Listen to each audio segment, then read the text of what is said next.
welcome back. This is Sarah from the Lucky Buddha Mushroom Farms. So this has been on the counter for about 3 days now, and you can see we have little ridges, little tiny pins they're called. So I'm not going to water from here on out. This is the time to just watch them grow. Every day they'll get larger and larger, so don't blink because you will miss it. So let's head on over here. I have some over here that are fully open, and this is the time you're going to want to harvest. What we're going to do is take it out of the box. If you notice, I'm not really being that delicate with it. They're pretty sturdy.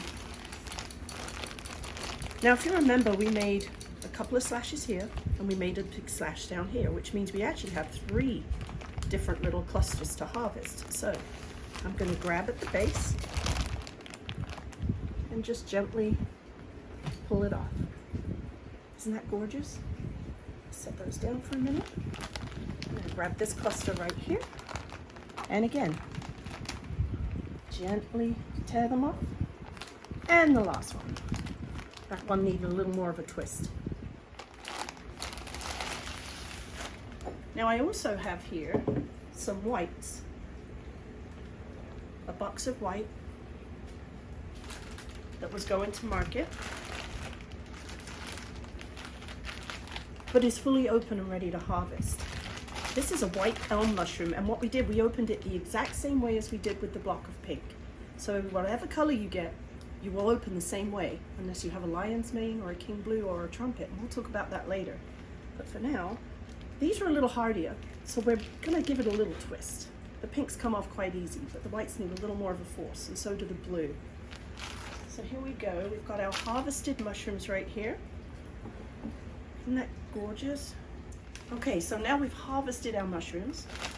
What to do next, right? So we harvested our mushrooms from here. There's the 3 slashes we made. I guess it's almost a week ago now. Turn the bag up. Turn it around, flip the bag over, re-tape it. I'm sure you guys can do that more elegantly than I just did that, by the way. We are going to take our knife that we used a few days ago. We are going to, again, a little slash. I don't know if you noticed too, I'm making smaller slashes for this second flush. And the reason is, there's a certain amount of inoculated spawn in here. And so once that energy in the spawn has been used up, the block is useless, essentially. But it makes really good compost, and we'll talk about that in a later video. So now we're back to step 1, which is, and this is a pink, we're going to put it in the box. We're going to put it back on the counter. And we're going to start squirting again, just like we did when we first got the box from the market. And it's as easy as that. Okay, so I've got some blues here. We're going to harvest these too. Again, a little twist off the base. Check that out. Red, white, and blue.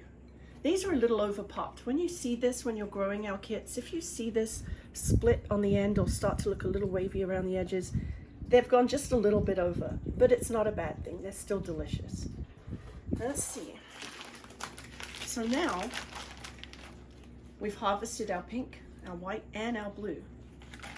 You can actually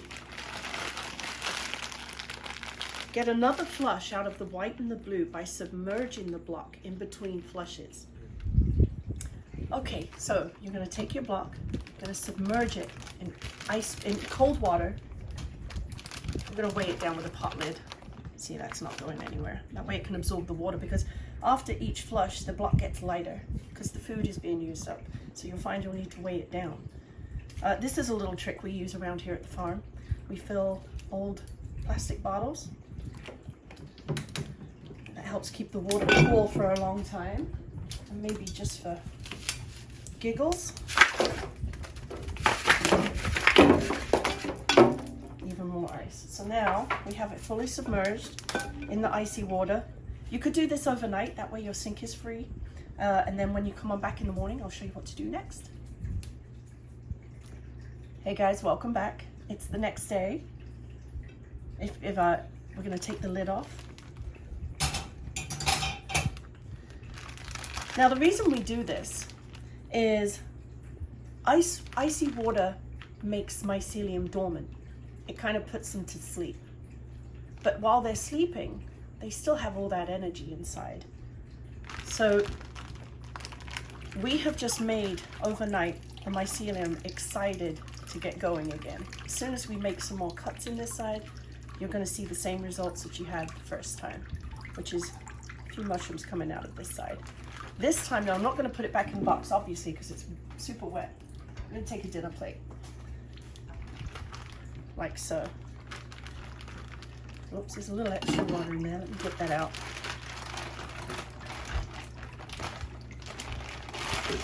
There we go. There we go. Put it on the plate. Now this is a blue. You submerge the blue and the white oyster in an ice bath, but never for the pink oyster. The pink oyster is a subtropical mushroom. It likes heat and it likes moisture, but it does not like an inch of cold, which is why here at the farms we won't send you a block of pink if you live in Minnesota, because it will not grow there. And so we're going to, after this ice bath, we're going to again pierce the side, just like we did with the pink, but obviously the pink didn't get the ice bath. And now you've got 3 more slits. And then you'll put that on your kitchen counter. And then tomorrow we'll start pumping water on there again, a couple of times a day, 5 or 6 pumps, until we start seeing those little ridges that we saw the first time. And then we'll quit watering and we'll get another harvest. Easy techniques, but if you have any questions, of course, you can always contact us at the Lucky Buddha Mushroom Farms. And as always, please like and subscribe to our videos. That way we can see what content you're liking, what you're not. Have a great day, guys.